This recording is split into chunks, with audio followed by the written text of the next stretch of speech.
Welcome to the only daily podcast focusing on compliance news of the day. Each morning, start your day with a cup of coffee and Tom Fox, the voice of compliance, to hear about 4 of the top compliance, corruption, or leadership stories you will need to start your day.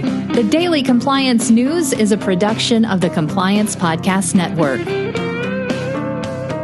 October 12, 2020, the Trump Swamp Edition.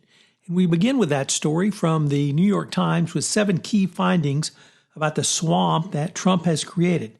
1, the family's business earned millions with interest before his administration. 2, the president kept an eye on the Trump Organization from Washington, clearly violating the law. 3, getting access to Trump was easy, spend money on one of his resorts.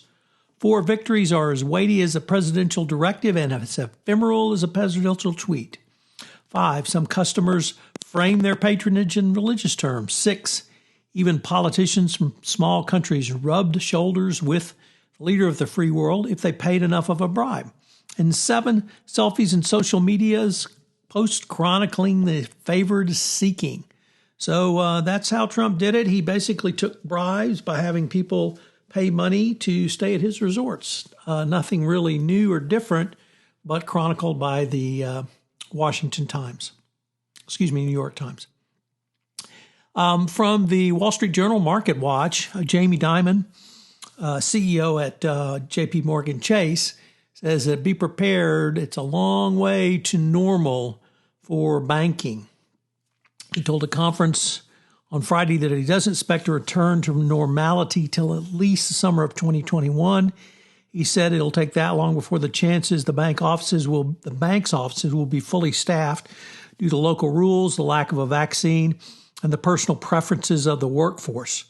JP Morgan Chase is still looking to reach 15 to 25% capacity at this point, but it's going to be a long road to hoe, and I think he may be optimistic if he's thinking that the summer of 2021 will be the return.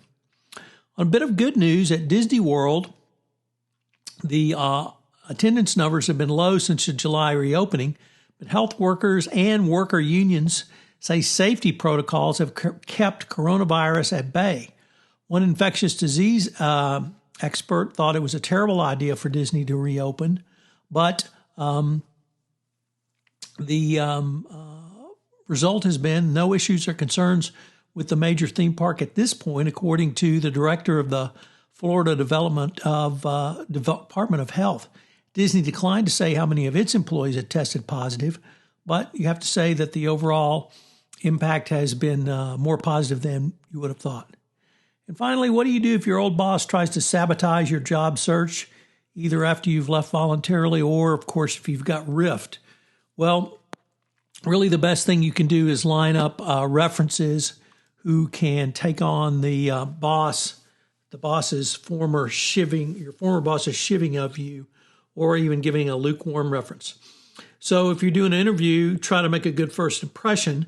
It sounds like a common breaking point, but managers seem to know from the start kind of what's going on.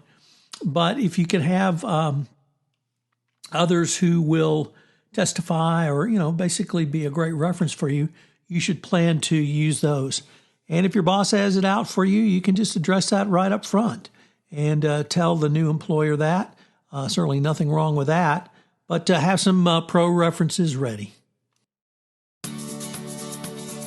The Daily Compliance News is a production of the Compliance Podcast Network and a proud member of C-Suite Radio. Thanks so much for listening. I hope you'll join me again tomorrow.